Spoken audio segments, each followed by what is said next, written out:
কলকাতার ক্ষেত্রে আজকে ঠান্ডাটি ডেভেলপমেন্ট হওয়ার সম্ভাবনা রয়েছে আফটারনুন বা ইভিনিংয়ে।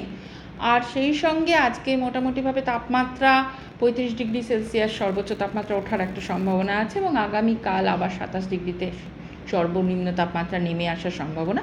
এবং আগামীকাল পর থেকে কলকাতা এবং পার্শ্ববর্তী শুধু নয়, মানে সারা যেহেতু দক্ষিণবঙ্গ জুড়েই একটা বৃষ্টির সম্ভাবনা রয়েছে, সেহেতু আগামী কয়েকদিনে তাপমাত্রা কমবে, 3 থেকে 4 ডিগ্রি তাপমাত্রা কমে আসবে। মানে আগামী 2 দিন, আজ এবং কাল মোটামুটি একই থাকবে, তারপর থেকে কমবে। তার পরবর্তী 5 দিনে মোটামুটি 3 থেকে 4 ডিগ্রি তাপমাত্রা হ্রাস পাবে।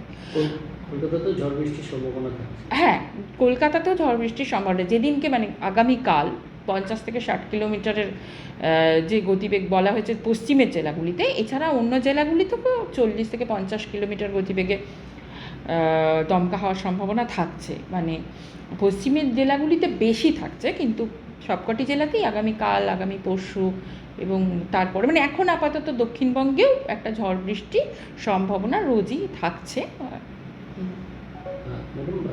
হাওড়া, হুগলি, নদিয়া এবং 2 চব্বিশ পরগনায় স্পেসিফিক্যালি এই জেলাগুলোর যারা ভোটার, তারা 29 তারিখ কোন আবহাওয়া পরিস্থিতির মধ্যে ভোট দিতে চলেছে? এই দিনগুলোতে মানে সকালবেলার দিকে তো এই যে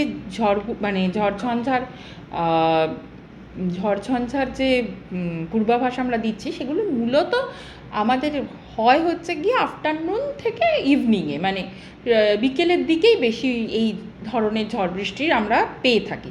তো সেক্ষেত্রে সকালের দিকে কিন্তু 29 তারিখের আগেই মানে 28, 27, 26 রোজই বৃষ্টির সম্ভাবনা থাকছে, যার ফলে তাপমাত্রা অনেকটা নিচে নেমে আসবে। সেহেতু সকালবেলার দিকে এই সমস্ত জেলা, যেই জেলাগুলিতে ভোটের মানে ভোটের কথা রয়েছে, ভোট হবে আর কি, সেই জেলাগুলিতে খুব একটা ঝড় বৃষ্টির সকালের দিকে খুব একটা ঝড় বৃষ্টির সম্ভাবনা নেই, কিন্তু তাপমাত্রা খুব একটা বেশি থাকবে না।